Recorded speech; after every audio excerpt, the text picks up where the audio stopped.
બોટાદમાં 175મો શતામૃત મહોત્સવનો દબદબાભેર પ્રારંભ. બોટાદ શહેરના ઇતિહાસની સૌથી મોટી શોભાયાત્રા નીકળી, હજારો લોકો ડી.જે. ના તાલ, ઢોલ સાથે અને શરણાઈ સાથે ઝૂમી ઉઠ્યા. 31 ડિસેમ્બર સુધી દરરોજ બપોરે 3:06 અને રાત્રે 8:11 વાગ્યા સુધી પૂજ્ય નિત્ય સ્વરૂપદાસજી સ્વામીના મધુર કંઠે કથાવાર્તાનો અનેરો લાભ હજારો હરિભક્તો લેશે. બોટાદ શહેરના ઇતિહાસમાં સૌથી મોટી શોભાયાત્રા સાથે દબદબાપૂર્વક ચરણારવિંદ શતામૃત મહોત્સવનો શુભારંભ થયો છે. બોટાદ શહેરમાં નાગલપર દરવાજા પાસે સ્વામિનારાયણ મંદિરનો 175મો શતામૃત મહોત્સવને લઈને બોટાદ શહેરમાં ગડ્ડા રોડ ઉપર 175મો શતામૃત મહોત્સવનો ભવ્ય પ્રારંભ થયો છે.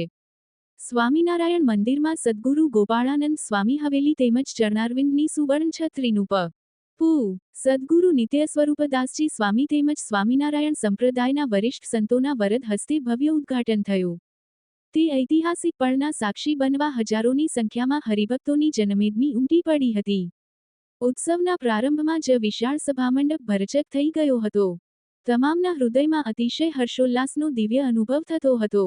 પૂજ્ય નિત્ય સ્વરૂપદાસજી સ્વામીએ આ મહોત્સવ અંતર્ગત પોતાની અનોખી ભાવવાહી શૈલીમાં સત્સંગી જીવન કથાનો શુભારંભ કર્યો છે. જે કથા 31 ડિસેમ્બર સુધી દરરોજ બપોરે 3:06 અને રાત્રે 8:11 વાગ્યા સુધી પૂજ્ય નિત્ય સ્વરૂપદાસજી સ્વામીના મધુર કંઠે કથાવાર્તાનો અનેરો લાભ હજારો હરિભક્તોને મળશે. મહોત્સવમાં દરરોજ સ્વામિનારાયણ સંપ્રદાયના અનેક વિદ્વાન વરિષ્ઠ સંતો પધારી હજારો હરિભક્તોને રૂડા આશીર્વાદ પાઠવશે. સાથે આ મહોત્સવમાં વડતાલ ગાદીના આચાર્ય મહારાજ પૂજ્ય રાકેશપ્રસાદજી મહારાજ પણ ખાસ મહોત્સવમાં પધારશે. આ દિવ્ય અને ભવ્ય ઉત્સવમાં હજારો ભક્તો ઉમટી પડશે અને આ દિવ્ય ક્ષણના સાક્ષી બનશે. સાથે મહોત્સવમાં ભવ્ય લોકમેળાનું પણ આયોજન કરવામાં આવ્યું છે. તેમાં પણ રાત્રે હજારો લોકો મેળાની મોજ માણવા ઉમટી પડશે. વિપુલ લુહાર, ન્યૂઝ 14 બોટાદ. મારું નામ સત્સંગ સાગર સ્વામી છે.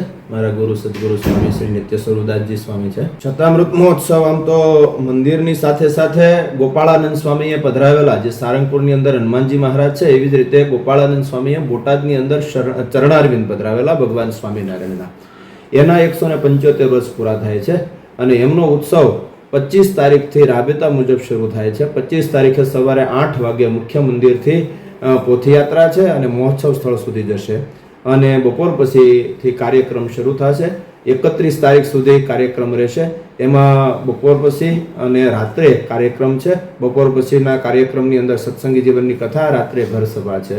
સવારની અંદર મંદિરની અંદર જ મહાપૂજા, વિશેષ પૂજન, યજ્ઞ આદિકનું આયોજન કરવામાં આવેલું છે. સાથે સાથે આ મહોત્સવ લગભગ 200 વીઘા ઉપરાંત વિસ્તારની અંદર ફેલાયેલો છે. કચ્છની રણની અંદર ટેન્ટ સિટી, એ ટેન્ટ સિટી બોટાદ જિલ્લાની અંદર સૌ પ્રથમવાર 700 થી 800 ટેન્ટ એટેચ ટોયલેટ બાથરૂમની સાથે ઊભા કરવામાં આવેલા છે.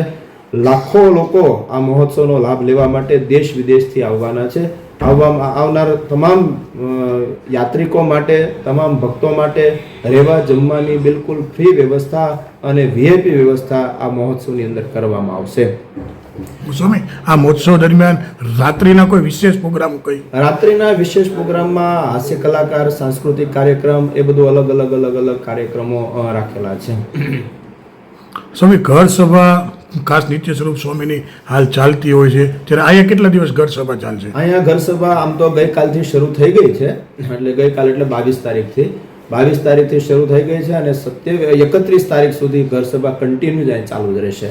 બપોર પછીની કથાનો પણ નિત્ય સ્વરૂપ સ્વામી લાભ આપશે અને રાત્રે ઘર સભાનો પણ પૂજ્ય સ્વામી જ લાભ આપતા. આશરે કેટલા હરિભક્તો મહોત્સવમાં આવવાની સંભાવના? આમ તો અમારો ટાર્ગેટ તો એવો છે કે લગભગ 1,00,000 થી 1,25,000 લોકો આ મહોત્સવની અંદર 7 દિવસની અંદર વિઝિટ લેશે.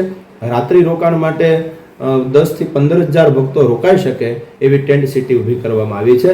એ સિવાય પ્લસમાં સારંગપુર, ગઢડા અને બોટાદ મંદિરની અંદર પણ ઉતારાની વ્યવસ્થા રૂમોમાં કરવામાં આવેલી છે. સારંગપુરના હનુમાનજી દાદા, કષ્ટભંજન દેવના કોઠારી સ્વામી, પૂજ્ય હરિપ્રકાશ સ્વામી અને વિવેક સ્વામી, એમણે પણ 1000 રૂમ ત્યાંથી આપણને આપેલી છે કે તમારા યાત્રિકો મહોત્સવમાં લાભ લેવા માટે આવે એની માટે અમારે યાત્રિક ભવન ખુલ્લું છે.